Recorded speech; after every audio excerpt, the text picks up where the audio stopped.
আমি এখন দাঁড়িয়ে আছি গোপালগঞ্জ শহরের প্রাণকেন্দ্র কোটচত্র এলাকায়। এই পাশেই কিন্তু যে পৌর পার্ক, এই পৌর পার্কেই গত ১৬ই জুলাই জাতীয় নাগরিক পার্টির সমাবেশ অনুষ্ঠিত হয় এবং এই সমাবেশকে কেন্দ্র করে ব্যাপক সংঘর্ষ হয় আওয়ামী লীগ এবং ছাত্রলীগের সাথে।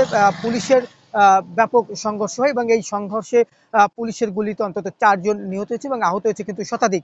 এই ঘটনার প্রেক্ষিতে কিন্তু গতকাল কারফিউ জারি করা ছিল।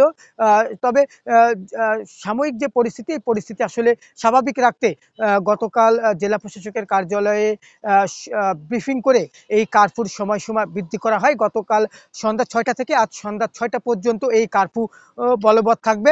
এর মধ্যে বেলা ১১টা থেকে ২টা পর্যন্ত যে ৩ ঘন্টা, এই ৩ ঘন্টা শিথিল থাকবে। এই সময় সাধারণ মানুষ তাদের যে নিত্য পণ্যের যে কেনাকাটা সেটি তারা করতে পারবেন। আমি যে সড়কটিতে রয়েছে এটি আসলে বঙ্গবন্ধু সড়ক বলা হয়ে থাকে।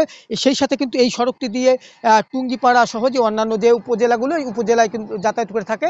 এই শহরের যে সড়কগুলো রয়েছে, সড়কে কিন্তু মানুষের যে আনাগোনা সেটি কিন্তু বৃদ্ধি পেয়েছে।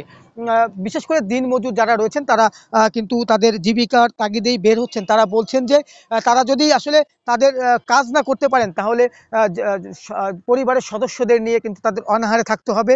সেই সাথে যারা আসলে ইজি বাইক বা রিক্সা ভাড়া করে চালান তাদেরকে কিন্তু এই ভাড়ার টাকাটা গুনতে হবে। যে কারণে কিন্তু এই আতঙ্কের মাঝেও কিন্তু তারা আসলে এই বের হয়েছেন এবং তারা কাজ করছেন। আরেকটি বিষয় হচ্ছে যে এই ঘটনায় কিন্তু এখন পর্যন্ত ২৫ জনকে গ্রেপ্তার করা হয়েছে। আরেকটি বিষয় হচ্ছে যে এই ঘটনাকে কেন্দ্র করে গতকাল রাতে বিভিন্ন স্থানে কিন্তু আইন শৃঙ্খলা রক্ষাকারী বাহিনী অভিযান চালিয়েছে। তবে এই অভিযানে কতজন গ্রেপ্তার হয়েছে সেই বিষয়টিও কিন্তু এখন পর্যন্ত আমাদেরকে জানানো হয়নি। ফলে আসলে গ্রেপ্তারের সঠিক আসলে সংখ্যা কত সেই বিষয়টি আসলে আমরা এখন পর্যন্ত জানতে পারিনি।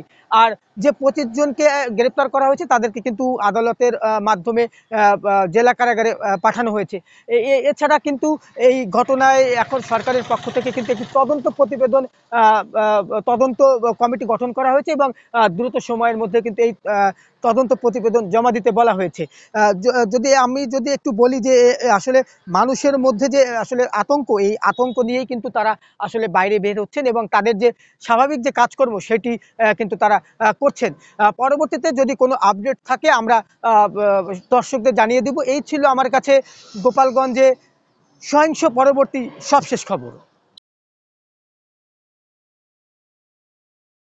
ওয়ালটন এখন দেশের সীমানা পেরিয়ে পৌঁছে গিয়েছে ৫০টিরও বেশি দেশে। ওয়ালটন, ঘরে ঘরে বিশ্বজুড়ে।